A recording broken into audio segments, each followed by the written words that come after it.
Bapak-bapak hadirin wal hadirat yang dimuliakan oleh Allah Subhanahu wa taala.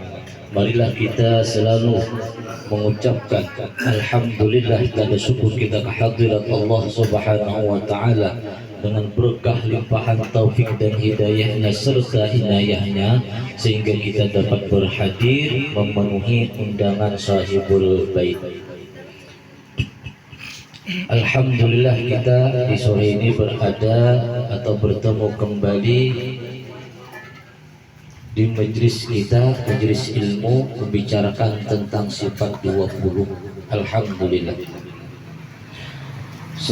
Salawat serta salam yang selalu tercurahkan kepada baginda kita Nabi Muhammad sallallahu alaihi wasallam. Masih membahas masalah sifat wujud. Seandainya ada di dalam hati kita ini perasaan ingin menanyakan bagaimanakah, apakah dalil adanya Allah Ta'ala itu, karena iman tanpa dalil imannya mardud, imannya tidak diterima. Di dalam hati kita nih, apa aja dalilnya Allah Ta'ala itu ada, entah dalil Al-Quran kah atau dalil ucapan aja bisa. Sebagian ulama itu mengatakan dalilnya adanya Allah, adanya kita, itu cukup. Jangan dalil itu bahasa kitanya apa, ujar pangguruan ulun, ujar abah ulun, ujar kai ulun, ujar paman ulun. Nah, bila ujar-ujar itu jangan sampai kita kalau di masalah Allah Ta'ala, masalah ketuhanan, jangan sampai lagi kita ujar-ujar. Jadi bila ada orang yang menanya, ucapkan mana dalilnya Allah Ta'ala, biar jawab atau ulun adanya diri kita ini menunjukkan adanya Allah. Nah, maka dalil itu sudah diterima, sudah pas saja, maka imannya diterima oleh Allah Subhanahu wa Ta'ala. Nah, jawab dalam Al-Quran tentang adanya Allah. Khalaqallahu as-samawati wal arda bil haqqi inna fi dzalika laayatan lil mu'minin. Artinya Allah Tuhan yang menjadikan langit dan bumi yang dengan sebenarnya. Sesungguhnya yang demikian tanda kebesaran Allah bagi mereka yang beriman. Kita hidup di dunia ini melihat apapun itu menunjukkan tandanya kebesaran Allah Ta'ala. Apapun itu kita merasakan gempa, ini adalah tanda kebesaran Allah. Begitu hebatnya Allah kawa mengguncang bumi. Sampai ke sini kan itu tidak lain, itu tandanya kebesaran Allah. Orang lain gak ada kawa mengguyangnya, tapi Allah Ta'ala kawa. Dan lagi kalaunya Allah Ta'ala menghendaki menggoyang, siapapun tidak bisa menghentikan beliau. Nah, inilah tandanya adanya Allah Ta'ala.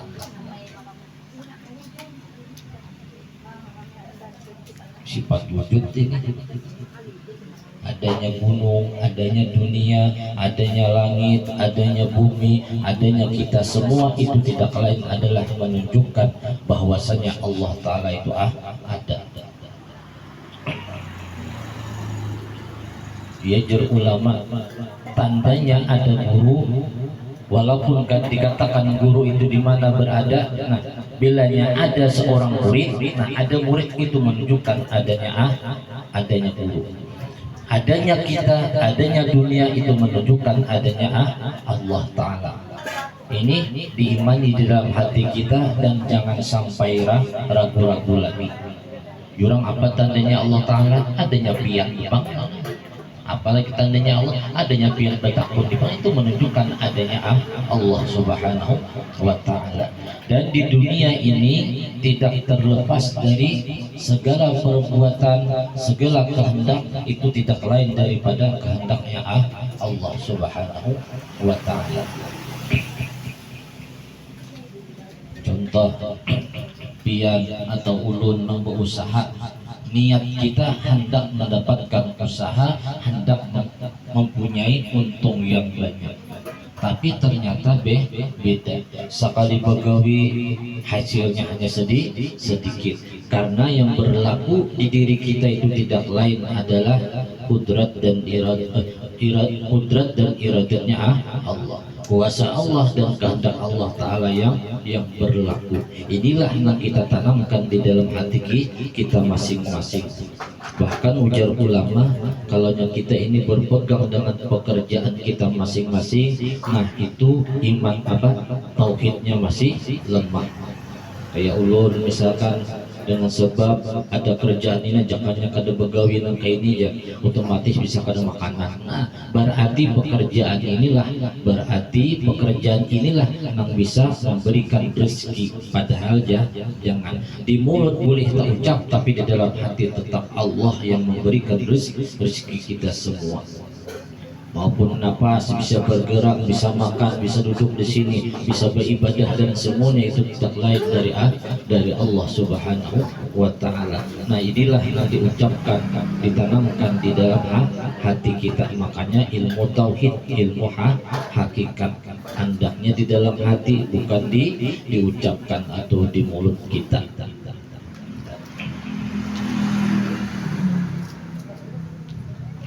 Dan lagi firman Allah Subhanahu wa Ta'ala, bal huwa ayatun bayyinatun fi suduril ladzina utul ilma wa ma yajhadu bi ayatina illa zalimun. Surah Al-Ankabut ayat 49. Langit dan bumi adalah tanda yang nyata pada dada mereka yang berilmu. Ujisidin langit dan bumi itu sudah menunjukkan tandanya, nyatanya ada Allah Ta'ala bagi orang yang berilmu, di mana di dada orang yang berilmu menunjukkan nyatanya adanya langit itu, nyatanya Allah Ta'ala ada. Bukannya Allah Ta'ala kayak langit kan ya. Ini hanya menunjukkan adanya Allah. Tapi kalau adanya Allah itu tidak seperti kita, tidak memerlukan badan dan tidak memerlukan tempat, artinya tidak berhajat apapun. Kalau kita ada badan, ada nafas dan ada tempat, pasti memerlukan tempat. Allah Ta'ala ada. Adanya dunia, adanya langit, adanya bumi adalah tanda yang nyata pada dada, pada hati seorang yang berilmu. Ilmu apa? Ya ilmu tauhid. Tidaklah orang yang mengingkari tanda kebesaran kami, melainkan mereka yang zalim. Orang yang ujar Allah Ta'ala, orang yang kadang mengakui dengan kebesaranku, dengan tanda kebesaranku, kekuatanku ini dan kehendakku ini, melainkan mereka orang yang zalim. Zalim ini macam-macam, termasuk tidak beriman, itu termasuk zalim kepada Allah. Atau ia beriman kepada Allah tapi tidak memantapkan tauhidnya, maka dikatakan ulama termasuk orang yang zalim kepada Allah Subhanahu wa Ta'ala. Kenapa? Karena perasaan di dalam hatinya tidak lain yang bisa berbuat itu adalah dirinya, yang mendapatkan rezeki, yang mencari rezeki itu adalah dirinya, bukan datang dari Allah Subhanahu wa Ta'ala. Nah ini ujar ulama termasuk juga di dalam hati seorang hamba itu menjadi zalim tadi. Dan lagi firman Allah Subhanahu wa Ta'ala, walladzina amanu bil batili wa kafaru billahi ulaika humul khasirun. Sama surahnya Al-Ankabut ayat 52. Mereka yang percaya dengan kebatilan, dengan kerusakan, tidak percaya dengan ciptaan Allah, dan mereka kafir dengan Allah Ta'ala. Nah kerusakan itu tidak lain jadi seorang manusia yang merusak. Nah misalkan gitu. Nah hatinya nangka itu percaya dengan, tidak percaya dengan ciptaan-ciptaan Allah, ini dasar hukum alam adanya dirinya sendiri. Nah misalkan, maka ini ujisidin orang yang tidak percaya kepada Allah. Ini kan kita harus mengerti juga hukum alam ya. Kalau yang hukum alam, contoh kayak kita nih bulan puasa, lapar, haus. Hukum alam kalaunya lapar bawa makan, kalaunya haus bawa minum, maka ampihlah haus. Kalaunya lapar bawalah makan, maka ampihlah lapar. Ini hukum alam, tapi ada aja yang berbeda. Kalau nyaladi pisau itu bisa melukai, kalau api bisa meluyuhkan, melepuhkan atau menghancurkan rumah dan sebagainya, membakar. Itu sifat api, itu hukum alam. Tapi ada aja yang kadang mau terbakar dengan api Nabi Ibrahim, yang kada luka dengan apa, dengan pisau. Ada aja. Nah, itu hukum alam. Nah, tapi kalau Mujahidin tadi apa?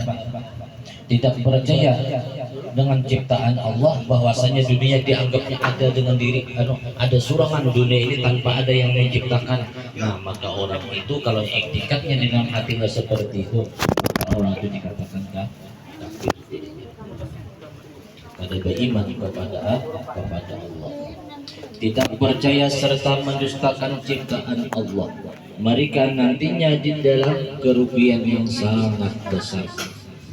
Ulaika humul khasirun. Di dunia kada khasirun, tapi di akhirat khasirun, orang yang sangat rugi. Nah, di sini jadul membacakan kitab tauhidnya, terus kita sambung membaca kisah manaqib Sayyidah Khadijah radhiyallahu anha. Bermula ini adalah sebahagian manaqib atau kisah Sayyidah Khadijah radhiyallahu anha. Mudah-mudahan Allah Ta'ala menurunkan rahmat dan mengampuni serta meridai bagi orang yang membaca dan orang yang mendengarkannya. Amin ya rabbal alamin.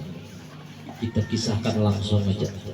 Kisah tentang Sayyidah Khadijah ini perempuan yang sangat kaya raya dan perempuan yang membela dakwah Rasulullah, dan perempuan yang sangat mencintai Rasulullah, dan perempuan yang melahirkan anak-anak Rasulullah, dan perempuan yang diberikan salam dari Allah Subhanahu wa Ta'ala.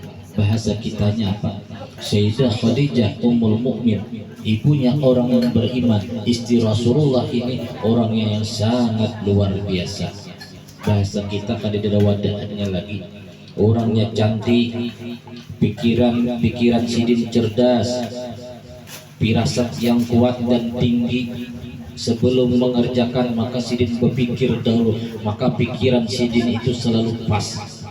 Ini satu luar biasa bagi istri Rasulullah. Yang pertama kali adalah Sayyidah Khadijah. Perempuan yang pertama kali beriman dengan Rasulullah siapa? Sayyidah Khadijah. Perempuan yang memeluk dan melahirkan anak Rasulullah kepada Rasulullah siapa? Itu Sayyidah Khadijah. Bahasa kitanya Sayyidah Khadijah ini luar biasa. Tidak ada perempuan yang luar biasa selain Sayyidah Khadijah. Berapapun beliau punya harta, semuanya dijulung sidin lawan Rasulullah untuk dakwah agama Islam. Makanya ketika Sayyidah Khadijah ini meninggal, Rasulullah itu sangat sedih. Kenapa? Karena Rasulullah ini sangat cinta juga kepada Sayyidah Khadijah. Karena Sayyidah Khadijah ini membantu terus lawan Rasulullah. Ketika orang kafir Quraisy menghujat, menghina Rasulullah, siapa nama hibur? Sayyidah Khadijah. Makanya Sayyidah Khadijah ini selalu ada di ketika Rasulullah dalam keadaan susah, dalam sedih, dan dalam apapun, Sayyidah Khadijah selalu menghibur beliau. Ini luar biasa. Makanya Rasulullah itu sangat cinta kepada Sayyidah Khadijah. Sampai-sampai diucapkan Rasulullah, laqad ruziqtu hubbaha fa ana uhibbu may yuhibbuha. Ujar Rasulullah, aku telah diberi Allah Ta'ala cinta kepada Sayyidah Khadijah, maka aku cinta kepada orang yang mencintai Sayyidah Khadijah. Itu luar biasa. Kayak apa supaya kita cinta kepada Sayyidah Khadijah? Di antaranya bacai sejarah sidin. Dengan banyak membacai sejarah sidin, kelakuan sidin, sifat pemurah sidin, lalu tertanam di dalam hati kita. timbullah rasa ingat terus lawan sidin. Bila orang itu ingat terus, berarti orang itu menunjukkan cintanya seseorang kepada seseorang. Kalau cintanya kepada Sayyidah Khadijah, otomatis Rasulullah pun cinta kepada kita. Kenapa? Karena Rasulullah ini sifat orang yang jujur. Apalagi sudah sahabat mengucapkan laqad urziktu hubbaha fa ana uhibbu may yuhibbuha. Ucapan Rasulullah sallallahu alaihi wasallam. Di antaranya karamat atau kemuliaan Sayyidah Khadijah ini, sidin kawa bepandir lawan janin yang ada di dalam perut beliau, sidin kawa bepandiran. Kenapa jadi kau pandir? Karena ketika Rasulullah itu keluar dari rumah beliau, mungkin sidin dakwah atau dan sebagainya, berjumpa dengan sahabat beliau, lalu datanglah perempuan-perempuan di kota Mekah itu mengucapkan atau mencaci maki kepada Sayyidah Khadijah. Bahasa kita coba lihatin aja, orang membalaki miskin, orang membalaki anak yatim piatu gitu ya. Hidupnya sekarang susah, dulunya sugih, sekarang susah gara-gara kawin dengan orang miskin, anak yatim piatu, tidak menurut dengan perkataan kita. Diucapkan itu terus, maka Sayyidah Khadijah ini sedih. Siapa yang menghibur ketika sidin sedih? Ketika sidin sendirian, Rasulullah tidak ada di sisi sidin. Nah, siapa yang menghibur adalah janin sidin yang ada di dalam perut beliau, selalu menghibur. Bahkan ada pernah Rasulullah menemui ketika Sayyidah Khadijah ini berbicara sendirian. Ujar Rasulullah, wahai Khadijah, lawan siapa kamu berbicara? Amun wah ini kan amun bepandir surangan di rumah, di mana di halaman rumah, wajar aja kita bisa berteleponan. Amun zaman sidin nggak ada yang berteleponan apa-apa. Jadi ujar Khadijah, ulun bepandir lawan anak pian yang masih dalam parut ulun nih. Langsung Nabi itu tersenyum. Anak itulah yang selalu membela dan menghibur Sayyidah Khadijah. Ini satu kemuliaan Allah Ta'ala memberikan karamat kepada Sayyidah Khadijah. Berapa menit lagi? 18. Adalah 10 menit lagi lah. Belum 15 menitan kalau lagi. Hanya kurang lebih 17.35 lah. Berarti kalau kita bisa baca, jadi kita habis itu hanya bertahlil, hanya doanya. Ini kehebatan Sayyidah Khadijah. Kawa bepandir lawan bayi. Kalau ada seorang nahin, ada nang kayak itu biar bisa banyak orang itu lihat ya kan mangja parut ulun nih, latihan kah, bagus kah, binian kah, apakah aja.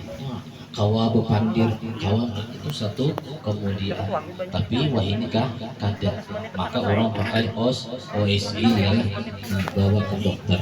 Amun Nabi kada ada kayak itu, padahal Nabi pun sidin tahu aja kayak apa Sayyidah Khadijah bisa berpandir dengan bayi atau janin sidin yang ada di dalam perut. Tahu aja Rasulullah, cuma supaya tahu bahwa umat-umat sesudahnya ini bahwasanya Sayyidah Khadijah ini orang yang mulia, bisa berpandir, bisa berbicara dengan seorang janin. Makanya Nabi itu menanyakan lawan siapa yang berpandir. Maka itu tujuan tidak lain supaya ada kisah, supaya kita ini tahu bahwasanya Sayyidah Khadijah nangkai ini, sifat sidin nangkai ini, kemuliaan sidin nangkai ini. Ini satu kemuliaan. Dan lagi Sayyidah Khadijah itu sidin kawin dengan Rasulullah itu kurang lebih 24 tahun. 24 tahun ini beliau tidak pernah, bahasa kita tuh bakal lahir dua laki binti. Kenapa? Karena beliau saling menghormati. Kadang saling menyalahkan, kadang. Nah ini nang kita tiru, membaca manhaj itu kayak sifat Sayyidah Khadijah, baktinya kepada Rasulullah. Kayak apa Rasulullah memperlakukan istri Sidin Sayyidah Khadijah. Nah, disinilah kita tiru. Rasulullah selalu memikirkan Sayyidah Khadijah, bagaimana supaya perasaan Sayyidah Khadijah jangan tersinggung. Rasulullah selalu beradab lawan Sayyidah Khadijah. Begitupun juga Sayyidah Khadijah Sidin selalu beradab taat kepada Rasulullah. Bagaimana caranya supaya Rasulullah ini jangan merasa tersinggung, jangan merasa sedih hati. Kapan perlu Sayyidah Khadijah ini selalu menghibur terus kepada Rasulullah Sallallahu Alaihi Wasallam. Sayyidah Khadijah ini Sidin membantu Rasulullah itu luar biasa pihak. Kalau menurut kisah itu, kalau Rasulullah itu berada di dalam gua Hira, memang membantu makanan dan minuman itu siapa? Sayyidah Khadijah. Ma'atar kemana? Ke gunung itu. Nah, maka Sidin ma'atar kada pakai kendaraan, kada berjalan berarti sini naik gunung. Maka zaman dulu gunung itu ngalih jalannya kada dan kayak ini kan bisa diulahkan orang jalan tangga-tangganya. Tapi kalau Sidin itu kada berjajak di sela-sela batu. Dan Sidin itu ketika hamil tetap Sidin nangka itu. Tapi hamilnya Sayyidah Khadijah, ulama mengatakan Sidin kadang kayak hamil orang biasa kayak kita. Kayak kita kan barat duduk ngalih, behiring ngalih, berjalan ngalih, berabah ngalih, sarabang ngalih. Namun Sidin ulama mengatakan kada nyaman benar sama ada orang hamil. Biasa aja, ada seperti itu ulama mengatakan. Kenapa? Karena yang dihamilkan itu adalah nur Nabi kita Muhammad Sallallahu Alaihi Wasallam. Makanya nyaman Sidin. Kada tapi ngalih, kada tapi ngalih. Itulah kehebatan kemuliaan Sayyidah Khadijah radhiyallahu anha. Nah, mungkin sampai di sini aja menyampaikan. Mudah-mudahan dengan sebab kita berhadir di majelis ilmu ini, kita semua dipanjangkan umur, disehatkan badan, dimudahkan rezeki yang banyak lagi halal, dan mudah-mudahan kita termasuk orang yang mengenal Allah dan dapat mengamalkan sifat-sifat Allah dalam hari kita sampai akhir hayat kita. Amin ya rabbal alamin. Bismillahirrahmanirrahim. Qul huwallahu ahad, Allahus samad, lam yalid wa lam yulad wa lam yakul lahu kufuwan ahad. Bismillahirrahmanirrahim. Qul huwallahu ahad, Allahus samad, lam yalid wa lam yulad wa lam yakul lahu kufuwan ahad. Bismillahirrahmanirrahim. Qul huwallahu ahad, Allahus samad, lam yalid wa lam yulad wa lam yakul lahu kufuwan ahad. La ilaha illallah wallahu akbar. Bismillahirrahmanirrahim. Qul a'udzu birabbil falaq, min syarri ma khalaq, min syarri ghasiqin idza waqab, min syarri nafasati fil 'uqad, min syarri hasidin idza hasad. La ilaha illallah wallahu akbar. Bismillahirrahmanirrahim. Qul a'udzu birabbin nas, malikin nas, ilahin nas, min syarri waswasil khannas, alladzi yuwaswisu fi sudurin nas, minal jinnati wan nas. La ilaha illallah wallahu akbar. Walillahil hamdu. Bismillahirrahmanirrahim. Alhamdulillahi rabbil alamin, arrahmanir rahim, maliki yaumiddin. Iyyaka na'budu wa iyyaka nasta'in, siratal mustaqim, siratal ladzina an'amta 'alaihim ghairil maghdubi 'alaihim waladdallin. Amin. Allahumma salli wa sallim ala Sayyidina Muhammadin fil awwalin, wa salli wa sallim ala Sayyidina Muhammadin fil akhirin, wa salli wa sallim ala Sayyidina Muhammadin fi kulli waqtin wa hin, wa salli wa sallim ala